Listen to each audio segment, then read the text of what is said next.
Hey, hola a todos, bienvenidos y bienvenidas de vuelta a su canal Lectura en Voz Alta. Hoy continuamos con el libro Estudio en Escarlata de Sir Arthur Conan Doyle.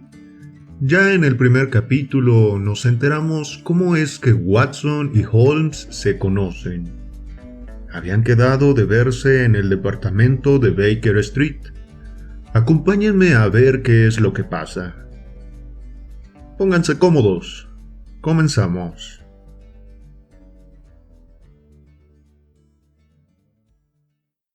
Capítulo 2. La ciencia de la deducción. Nos vimos al día siguiente, según lo acordado, para inspeccionar las habitaciones del 221B de Baker Street, a que se había hecho alusión durante nuestro encuentro. Consistían en 2 confortables dormitorios y una única sala de estar, alegre y ventilada, con 2 amplios ventanales por los que entraba la luz. Tan conveniente en todos los aspectos nos pareció el apartamento, y tan moderado su precio, una vez dividido entre los 2, que el trato se cerró de inmediato, y sin más dilaciones tomamos posesión de la vivienda. Esa misma tarde procedí a mudar mis pertenencias del hotel a la casa, y a la otra mañana Sherlock Holmes hizo lo correspondiente con las suyas, presentándose con un equipaje compuesto de maletas y múltiples cajas. Durante 1 o 2 días nos entregamos a la tarea de desembalar las cosas y colocarlas lo mejor posible. Salvado semejante trámite, fue ya cuestión de hacerse al paisaje circundante e ir echando raíces nuevas. No resultaba ciertamente Holmes hombre de difícil convivencia. Sus maneras eran suaves y sus hábitos regulares. Pocas veces le sorprendían las 10 de la noche fuera de la cama, e indefectiblemente, al levantarme yo por la mañana, había tomado ya el desayuno y enfilado la calle. Algunos de sus días transcurrían íntegros en el laboratorio de química o en la sala de disección, destinando otros ocasionalmente a largos paseos que parecían llevarle hasta los barrios más bajos de la ciudad. Cuando se apoderaba de él la fiebre del trabajo, era capaz de desplegar una energía sin parangón, pero a trechos y con puntualidad fatal, caía en un extraño estado de abulia, y entonces y durante días permanecía extendido sobre el sofá de la sala de estar, sin mover apenas un músculo o pronunciar palabra de la mañana a la noche. En tales ocasiones no dejaba de percibir en sus ojos cierta expresión perdida y como ausente, que a no ser por la templanza y limpieza de su vida toda, me habría atrevido a imputar al efecto de algún narcótico.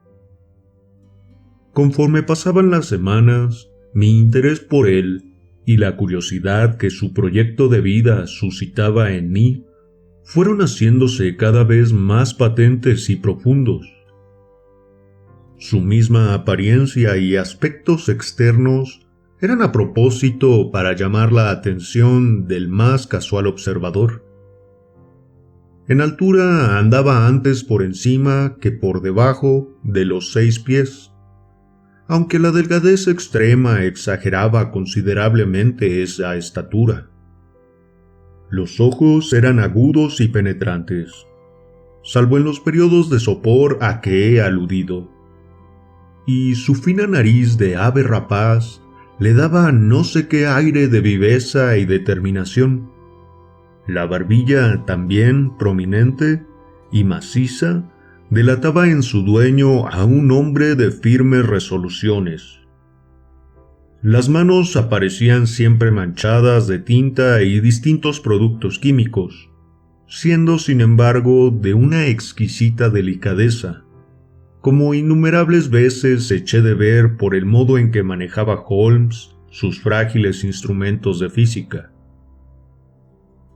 ¿Acaso el lector me esté calificando ya de entrometido impenitente en vista de lo mucho que este hombre excitaba mi curiosidad y de la solicitud impertinente con que procuraba yo vencer la reserva en que se hallaba envuelto todo lo que a él concernía? No sería ecuánime, sin embargo, antes de dictar sentencia, echar en olvido hasta qué punto, sin objeto, era entonces mi vida, y que pocas cosas a la sazón podían animarla. Siendo el que era mi estado de salud, solo en días de tiempo extraordinariamente benigno me estaba permitido aventurarme al espacio exterior, faltándome los demás amigos con quienes endulzar la monotonía de mi rutina cotidiana. En semejantes circunstancias, acogí casi con entusiasmo el pequeño misterio que rodeaba a mi compañero, así como la oportunidad de matar el tiempo probando a desvelarlo. No seguía la carrera médica. Él mismo, respondiendo a cierta pregunta, había confirmado el parecer de Stanford sobre semejante punto. Tampoco parecía empeñado en suerte alguna de estudio que pudiera auparle hasta un título científico o abrirle otra cualquiera de las reconocidas puertas por donde se accede al mundo académico. Pese a todo, el celo puesto en determinadas labores era notable, y sus conocimientos excéntricamente circunscritos a determinados campos, tan amplios y escrupulosos que daban lugar a observaciones sencillamente asombrosas. Imposible resultaba que un trabajo denodado y una información en tal grado exacta no persiguieran un fin concreto. El lector poco sistemático no se caracteriza por la precisión de los datos acumulados en el curso de sus lecturas. Nadie satura su inteligencia con asuntos menudos, a menos que tenga alguna razón de peso para hacerlo así. Si sabía un número de cosas fuera de lo común, ignoraba otras tantas de todo el mundo conocidas. De literatura contemporánea, filosofía y política, estaba casi completamente en ayunas. Cierta vez que saqué yo a colación el nombre de Thomas Carlyle, me preguntó con la mayor inocencia quién era aquel y lo que había hecho. Mi estupefacción llegó sin embargo a su cenit cuando descubrí por casualidad que ignoraba la teoría copernicana y la composición del sistema solar. El que un hombre civilizado desconociese en nuestro siglo XIX que la Tierra gira en torno al Sol, se me antojó un hecho tan extraordinario que apenas si podía darle crédito. «Parece usted sorprendido», dijo sonriendo ante mi expresión de asombro. «Ahora que me ha puesto usted al corriente, haré lo posible por olvidarlo». ¿Olvidarlo? Entiéndame, explicó. Considero que el cerebro de cada cual es como una pequeña pieza vacía que vamos amueblando con elementos de nuestra elección. Un necio echa mano de cuanto encuentra a su paso, de modo que el conocimiento que pudiera serle útil o no encuentra cabida, o en el mejor de los casos se halla tan revuelto con las demás cosas que resulta difícil dar con él. El operario hábil selecciona con sumo cuidado el contenido de ese vano disponible que es su cabeza. Solo de herramientas útiles se compondrá su arsenal, pero éstas serán abundantes, y estarán en perfecto estado. Constituye un grave error el suponer que las paredes de la pequeña habitación son elásticas o capaces de dilatarse indefinidamente. A partir de cierto punto, cada nuevo dato añadido desplaza necesariamente a otro que ya poseíamos. Resulta, por tanto, de inestimable importancia vigilar que los hechos inútiles no arrebaten espacio a los útiles. Sí, pero el sistema solar... protesté. ¿Y qué se me da a mí el sistema solar?, interrumpió ya impacientado. Dice usted que giramos en torno al Sol. Que lo hiciéramos alrededor de la Luna no afectaría un ápice a cuanto soy o hago. Estuve entonces a punto de interrogarle sobre eso que él hacía, pero un no sé qué en su actitud me dio a entender que semejante pregunta no sería de su agrado. No dejé de reflexionar, sin embargo, acerca de nuestra conversación y las pistas que ella me insinuaba. Había mencionado su propósito de no entrometerse en conocimiento alguno que no atañera a su trabajo. Por tanto, todos los datos que atesoraba le reportaban por fuerza cierta utilidad. Enumeraré mentalmente los distintos asuntos sobre los que había demostrado estar excepcionalmente bien informado. Incluso tomé un lápiz y los fui poniendo por escrito.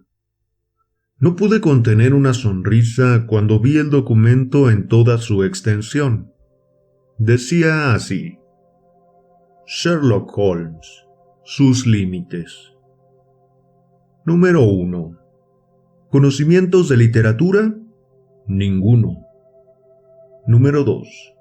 ¿Conocimientos de filosofía? Ninguno. Número 3. ¿Conocimientos de astronomía? Ninguno. Número 4. ¿Conocimientos de política? Escasos. Número 5. ¿Conocimientos de botánica? Desiguales. Al día en lo atañadero a la belladona, el opio y los venenos en general. Nulos en lo referente a la jardinería. Número 6. Conocimientos de geología. Prácticos aunque restringidos. De una ojeada distingue un suelo geológico de otro.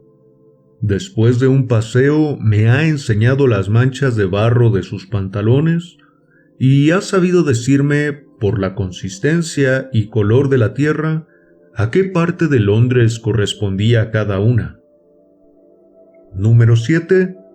Conocimientos de química, profundos. Número 8. Conocimientos de anatomía, exactos pero poco sistemáticos. Número 9. Conocimientos de literatura sensacionalista, inmensos. Parece conocer todos los detalles de cada hecho macabro acaecido en nuestro siglo. Número 10. Toca bien el violín. Número 11. Experto boxeador y esgrimista de palo y espada. Número 12. Familiarizado con los aspectos prácticos de la ley inglesa. Al llegar a este punto, desesperado arrojé la lista al fuego. Si para adivinar lo que este tipo se propone he de buscar qué profesión corresponde al común denominador de sus talentos, puedo ya darme por vencido. Observo haber aludido poco más arriba a su aptitud para el violín. Era esta notable, aunque no menos peregrina que todas las restantes. Que podía ejecutar piezas musicales y de las difíciles Lo sabía de sobra, ya que a petición mía había reproducido las notas de algunos Lieder de Mendelssohn y otras composiciones de mi elección. Cuando se dejaba llevar a su gusto, rara vez arrancaba sin embargo a su instrumento música o aires reconocibles.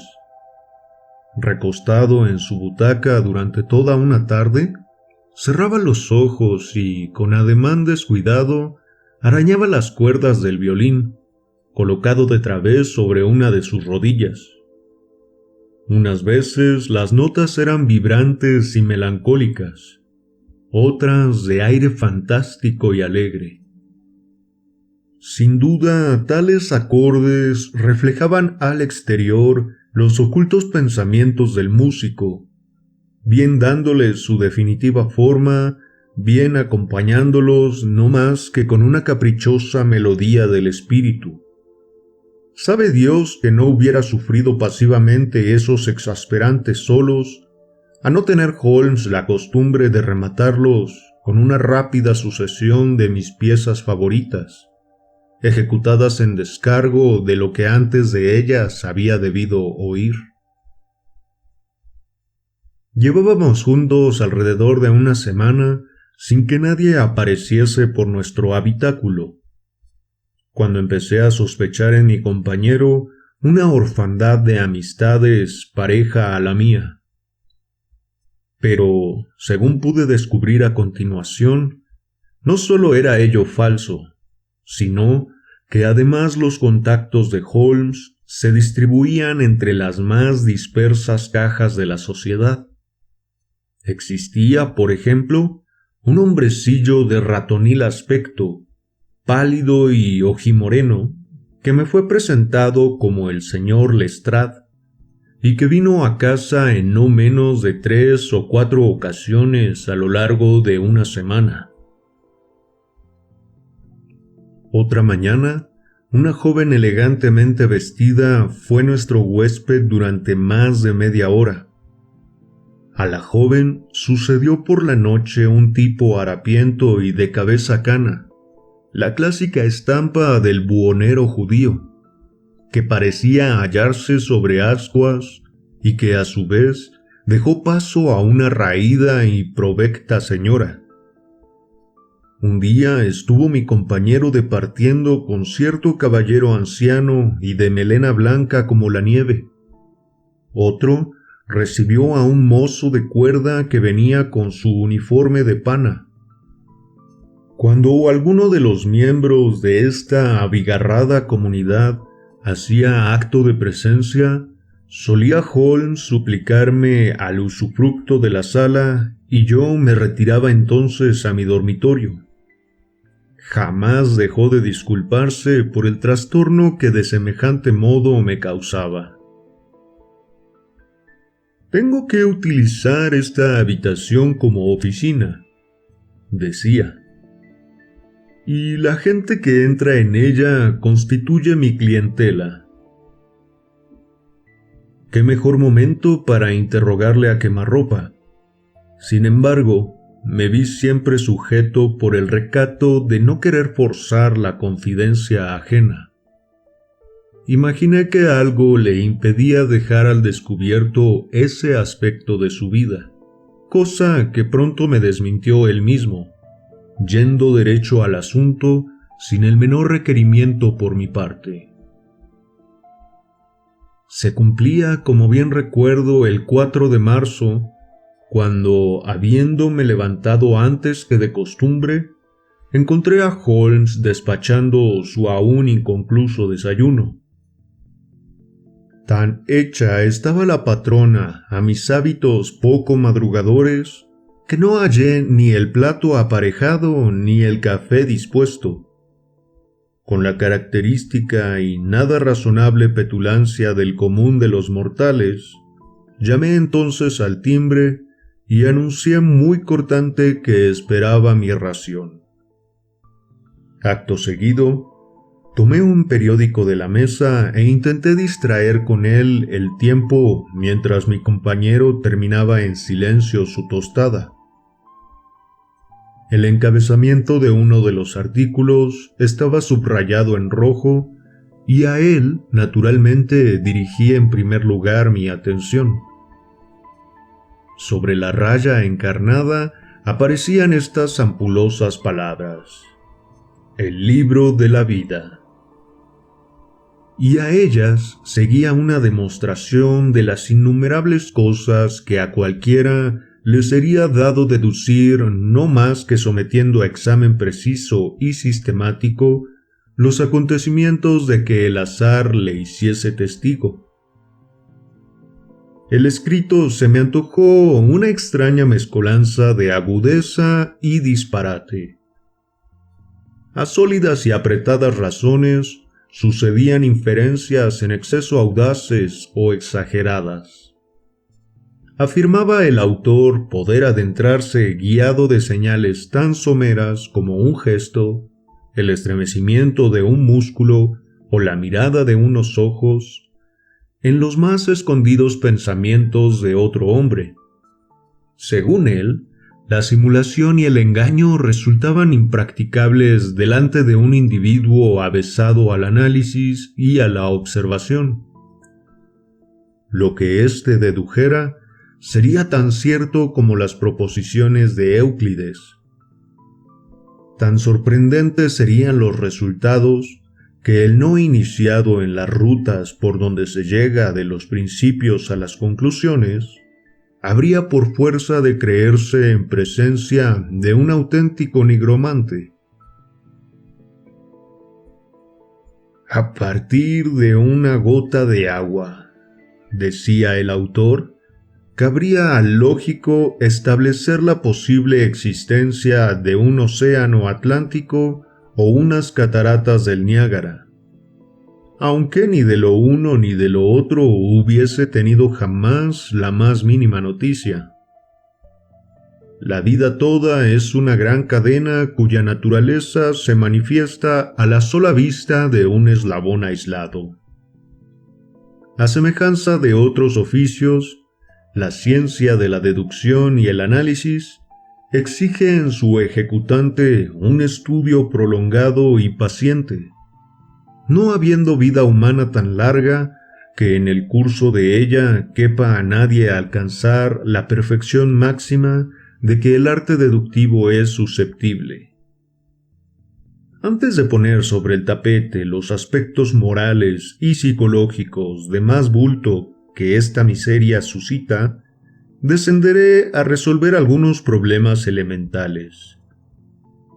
Por ejemplo, como apenas divisada una persona cualquiera, resulta hacedero inferir su historia completa, así como su oficio o profesión.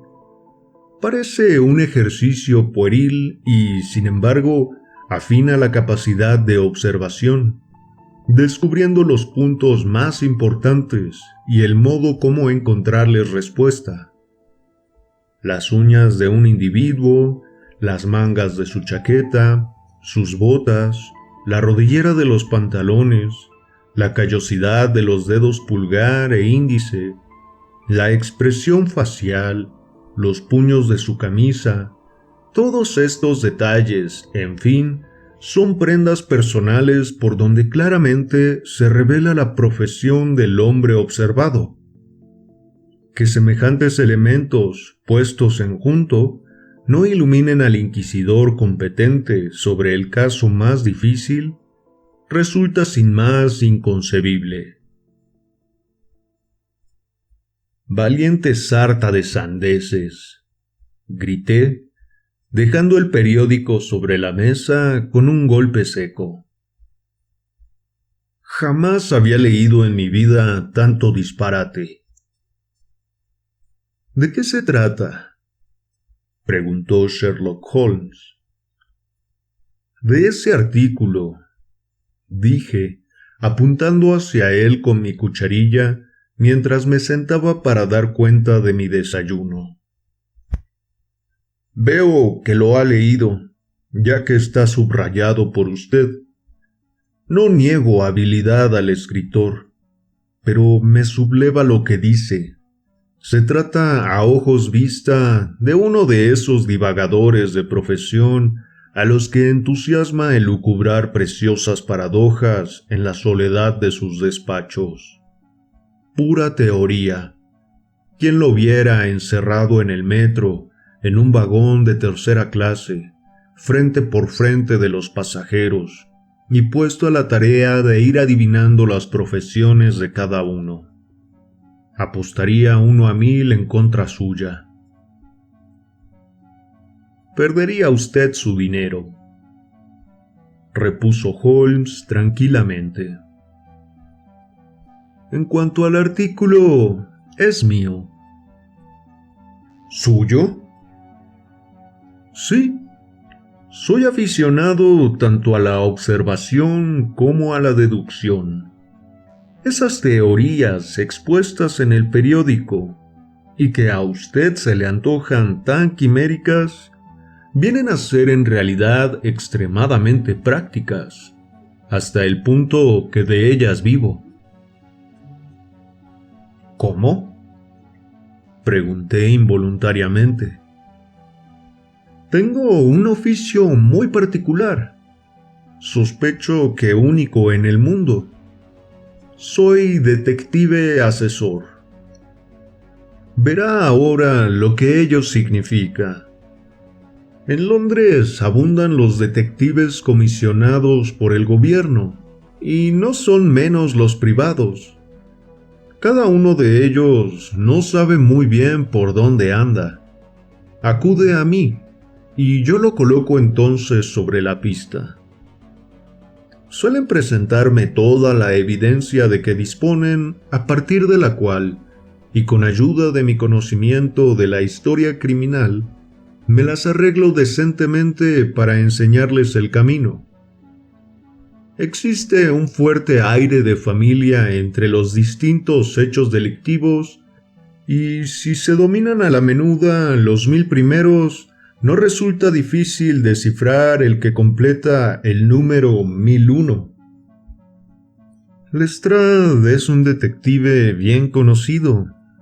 No hace mucho se enredó en un caso de falsificación, y hallándose un tanto desorientado, vino aquí a pedir consejo. ¿Y los demás visitantes? Proceden en la mayoría de agencias privadas de investigación. Son gente que está a oscuras sobre algún asunto y acude a buscar un poco de luz. Atiendo a su relato, doy mi opinión y presento la minuta. ¿Pretende usted decirme, atajé, que sin salir de esta habitación se las compone para poner en claro lo que otros, en contacto directo con las cosas e impuestos sobre todos sus detalles, solo ven a medias? Exactamente. Poseo en ese sentido una especie de intuición. De cuando en cuando surge un caso más complicado y entonces es menester ponerse en movimiento y echar alguna que otra ojeada. ¿Sabe usted que he atesorado una cantidad respetable de datos fuera de lo común? Este conocimiento facilita extraordinariamente mi tarea. Las reglas deductivas por mí sentadas en el artículo que acaba de suscitar su desdén me prestan además un inestimable servicio. La capacidad de observación constituye en mi caso una segunda naturaleza. Pareció usted sorprendido cuando, nada más conocerlo, observé que había estado en Afganistán. Alguien se lo dijo, sin duda. En absoluto. Me constaba esa procedencia suya de Afganistán. El hábito bien afirmado imprime a los pensamientos una tan rápida y fluida continuidad que me vi abocado a la conclusión sin que llegaran a hacérseme siquiera manifiestos los pasos intermedios. Estos, sin embargo, tuvieron su debido lugar. Helos aquí puesto en orden. Hay delante de mí un individuo con aspecto de médico y militar a un tiempo. Luego se trata de un médico militar. Acaba de llegar del trópico, porque la tez de su cara es oscura y ese no es el color suyo natural, como se ve por la piel de sus muñecas. Según lo pregona su macilento rostro, ha experimentado sufrimientos y enfermedades. Le han herido en el brazo izquierdo, lo mantiene rígido y de manera forzada. ¿En qué lugar del trópico es posible que haya sufrido un médico militar semejantes contrariedades, recibiendo además una herida en el brazo? Evidentemente en Afganistán. Esta concatenación de pensamientos no duró el espacio de un segundo. Observé entonces que venía de la región afgana, y usted se quedó con la boca abierta. Tal como me ha relatado el lance, parece cosa de nada, dije sonriendo. Me recuerda usted al Dupin de Allan Poe. Nunca imaginé que tales individuos pudieran existir en realidad. Sherlock Holmes se puso en pie y encendió la pipa. Sin duda, ¿cree usted halagarme estableciendo un paralelo con Dupin?, apuntó. Ahora bien, en mi opinión, Dupin era un tipo de poca monta. Ese expediente suyo de irrumpir en los pensamientos de un amigo con una frase oportuna tras un cuarto de hora de silencio, tiene mucho de histriónico y superficial. No le niego, desde luego, talento analítico, pero dista infinitamente de ser el fenómeno que Poe parece haber supuesto. ¿Ha leído usted las obras de Gaboriau?, pregunté. ¿Responde Lecoq a su ideal detectivesco? Sherlock Holmes arrugó sarcástico la nariz. Lecoq era un chapucero indecoroso, dijo con la voz alterada, que no tenía sino una sola cualidad, a saber, la energía. Cierto libro suyo me pone sencillamente enfermo. En él se trata de identificar a un prisionero desconocido. Sencillísima tarea que yo hubiera ventilado en 24 horas, y para la cual Lecoq precisa poco más o menos 6 meses. Ese libro merecía ser repartido entre los profesionales del ramo como manual y ejemplo de lo que no hay que hacer. Hirió algo mi amor propio al ver tratados tan displicentemente a dos personas que admiraba. Me aproximé a la ventana y tuve durante un rato la mirada perdida en la calle llena de gente. No sé si será este tipo muy listo, pensé para mis adentros, pero no cabe la menor duda de que es un engreído. No quedan ya crímenes ni criminales, prosiguió en tono quejumbroso. ¿De qué sirve en nuestra profesión tener la cabeza bien puesta sobre los hombros? Sé de cierto que no me faltan condiciones para hacer mi nombre famoso. Ningún individuo, ahora o antes de mí, puso jamás tanto estudio y talento natural al servicio de la causa detectivesca. ¿Y para qué? No aparece el gran caso criminal. A lo sumo me cruzo con alguna que otra chapucera villanía, tan transparente que su móvil no puede hurtarse siquiera a los ojos de un oficial de Scotland Yard. Persistía en mí el enfado ante la presuntuosa verbosidad de mi compañero, de manera que juzgué conveniente cambiar de tercio. ¿Qué tripa se le habrá roto al tipo aquel?, pregunté, señalando a cierto individuo fornido y no muy bien trajeado que a paso lento recorría la acera opuesta, sin dejar al tiempo de lanzar unas presurosas ojeadas a los números de cada puerta. Portaba en la mano un gran sobre azul y su traza era a la vista la de un mensajero. ¿Se refiere usted seguramente al sargento retirado de la Marina?, dijo Sherlock Holmes. Fanfarrón, pensé para mí. Sabe que no puedo verificar su conjetura. Apenas si este pensamiento había cruzado mi mente, cuando el hombre que espiábamos percibió el número de nuestra puerta y se apresuró a atravesar la calle. Oímos un golpe seco de aldaba, una profunda voz que venía de abajo y el ruido pesado de unos pasos a lo largo de la escalera. «Para el señor Sherlock Holmes», exclamó el extraño, y entrando en la habitación entregó la carta a mi amigo. Era el momento de bajarle a éste los humos.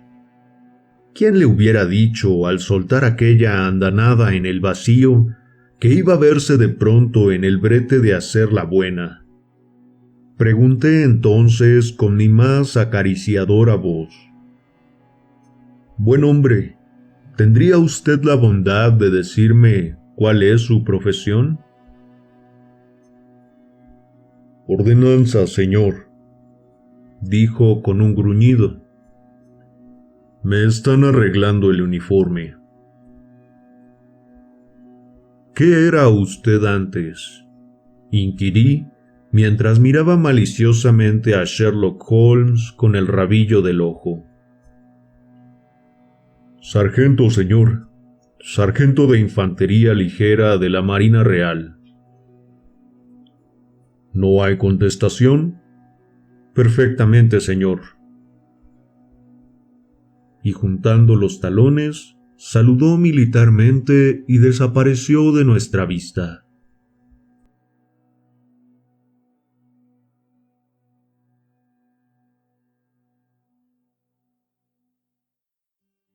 Bueno, amigos, ese fue el capítulo 2 del libro Estudio en Escarlata. Cuéntenme, ¿qué les pareció? Parece que Watson está algo dubitativo acerca de Holmes. No parece creer en sus capacidades deductivas. Sin embargo, ya iremos viendo en los próximos capítulos si esta opinión de este médico militar puede cambiar. En fin, hasta acá el video de hoy. Espero que lo hayan disfrutado. Y los invito a suscribirse, ya que casi somos 2000 en el canal. No olviden tampoco dejar su like y comentar aquí abajo qué les pareció este capítulo. Hasta acá su amigo de lectura en voz alta. Nos vemos.